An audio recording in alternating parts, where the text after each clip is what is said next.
হবে? এটা তো আগে থেকেই আছে, বিভিন্ন রাজ্যে আছে, সংসদ বিধানসভায় হয়। তো স্কুল থেকে আমাদের বাচ্চাদেরকে দেশভক্তি শেখানো উচিত। তো সেখানে তো যে ধরনের কিছু কিছু কুশিক্ষা দেওয়া হচ্ছিল, সংস্কার বিরোধী, সেগুলো পরিবর্তন হওয়া দরকার আছে। ভারতবর্ষে বন্দে মাতরম বলে হাজার হাজার মানুষ প্রাণ দিয়েছে, বিপ্লবী আন্দোলন ঝাঁপিয়ে পড়েছে, ফাঁসিতে গেছে। এই সঙ্গীত আমাদের কাছে খালি সঙ্গীত নয়, এটা জাতীয় সঙ্গীত এবং আমাদের কাছে প্রেরণার একটা মন্ত্র। শান্তনু সিনহা বিশ্বাস মমতা বন্দ্যোপাধ্যায়ের অত্যন্ত প্রিয় অফিসার, তাকে 10.5 ঘন্টা জিজ্ঞাসাবাদের পর অবশেষে গ্রেপ্তার করেছে ইডি। যত বিশ্বস্ত আছে মমতা ব্যানার্জি, সবারই এই দশা, কারণ সবাই করাপ্টেড। মমতা ব্যানার্জি নেতাদেরকে আর গুন্ডা চোর বানিয়েছেন, আর চোর ডাকাতদেরকে নেতা বানিয়েছেন 15 বছরে। তো তার পরিণাম হবেই আইন তার কাজ করছে। সরকার টি-20 ঢঙে ব্যাট করছে, সবার প্রশ্ন হল টেস্ট ম্যাচ কবে খেলা হবে? মন্ত্রিমণ্ডল হয়ে যাবে, সব কাজ বিভক্ত হয়ে যাবে, তখন নিজের কাজ শুরু করে। কিন্তু যেই কাজগুলো আগে হওয়া উচিত ছিল, যেটা মাননীয় মুখ্যমন্ত্রীর হাতে আছে, কেন্দ্রের যোজনাগুলো এখানে লাগু হয় না, সেগুলো দেওয়া উচিত।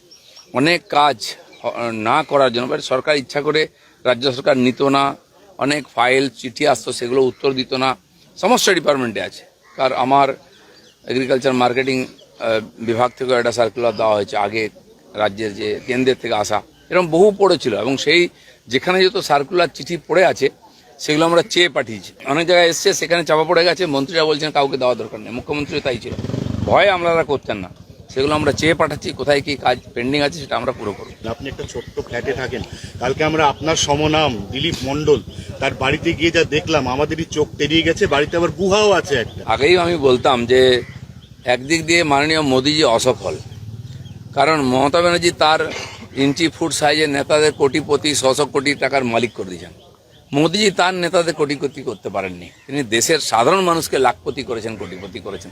এটাই মোদীজি আর মমতাজির মধ্যে পার্থক্য, সেটা লোকে দেখতে পাচ্ছে। যেভাবে ধারা ধারে অ্যারেস্ট হয়ে যাচ্ছে, যেভাবে কলকাতা শহরে টকাটক বুলডোজার নামছে, তাহলে কি এবার মনে হচ্ছে যে অ্যাকচুয়ালি আপনাদের যে উদ্দেশ্যটা ছিল, যে যারা আইন মানবে না তাদেরকে উপযুক্ত বুঝিয়ে দেওয়া? না, এটা আমাদের পার্টি কথা দিয়েছে, আমাদের যখন ম্যানিফেস্টো, সেখানে আমরা বারবার বলেছি এগুলো করব। আর সেটা অনেক কাজ অনেক বছর ধরে পেন্ডিং হয়েছে, আর এইগুলোর জন্য কাজ পিছিয়ে যাচ্ছে, রেভিনিউ আসছে না, লুট হয়ে যাচ্ছে। সেজন্য কোথাও কেউ কোনো আটকাতে পারবে না, এমলা হোক নেতা হোক।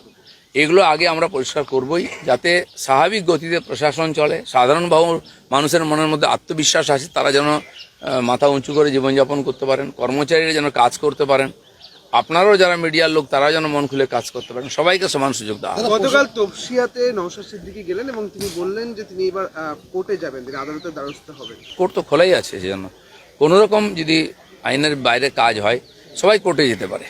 সরকারও আইন হাতে নেবে না, পুলিশও নেবে না, আর যারা হাতে নিয়েছেন তাদেরকে কোর্টে যেতে হয়। প্রশান্ত দেবনাথ ফাটা বিজেপি নেতা তোলাবাজি কেসে গ্রেপ্তার করল বিধাননগর দক্ষিণ থানা পুলিশ। কে কোথায় তোলাবাজি করছে, যদি করে থাকে তাকে তো আইন সাজা দেবেই।